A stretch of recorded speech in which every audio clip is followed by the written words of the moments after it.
ഇസ്രയേലിനെ സംരക്ഷിക്കാൻ അമേരിക്കൻ വിമാനവാഹിനി കപ്പൽ USS നിമിറ്റ്സ് മെഡിറ്ററേനിയൻ കടലിലേക്ക് പുറപ്പെട്ടിരിക്കുന്നു. ഇതും ഒരു ഇസ്രയേൽ ഗൂഢാലോചന ആയി സംശയിക്കേണ്ടിയിരിക്കുന്നു. ജൂൺ 15 നിശ്ചയിച്ച ഇറാൻ ആണവ ചർച്ചയ്ക്ക് 2 ദിവസം മുമ്പേ ഇസ്രയേൽ ഇറാനെ ആക്രമിച്ച ഗൂഢതന്ത്രം പോലെ തന്നെ 50 വർഷം കാലപ്പഴക്കമുള്ളതും 2026-ൽ ഡീകമ്മീഷൻ ചെയ്യേണ്ടതുമായ സൈനിക ആസ്തിയാണ് USS നിമിറ്റ്സ് എന്ന വിമാനവാഹിനി കപ്പൽ.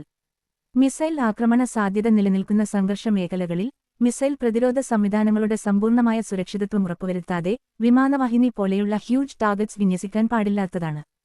മിസൈൽ ആക്രമണ യുദ്ധമുറകളിൽ ഇറാൻ സേന മികച്ചതാണ് എന്നതും എടുത്തു പറയേണ്ട വസ്തുതയാണ്. അമേരിക്കയുടെ മിസൈൽ പ്രതിരോധ സംവിധാനങ്ങളുള്ള സബ്മറൈനുകളുടെ മുങ്ങിക്കപ്പലുകളുടെ അകമ്പടിയില്ലാതെയാണ് നിമിറ്റ്സ് മധ്യധരണ്യാഴിലേക്ക് നീങ്ങുന്നത്. സംഭവിക്കാൻ പോകുന്നത് ഇതാണ്: നിമിറ്റ്സ് തകർക്കപ്പെടും. ഇസ്രയേൽ അത് നിർവഹിക്കും. കുറ്റം ഇറാനിലെ ചുമലിൽ ചുമത്തപ്പെടും. ഇപ്പോഴത്തെ ഇറാൻ ഇസ്രയേൽ യുദ്ധം അമേരിക്ക യുദ്ധമായി മാറിത്തീരും. അമേരിക്കക്ക് തന്റെ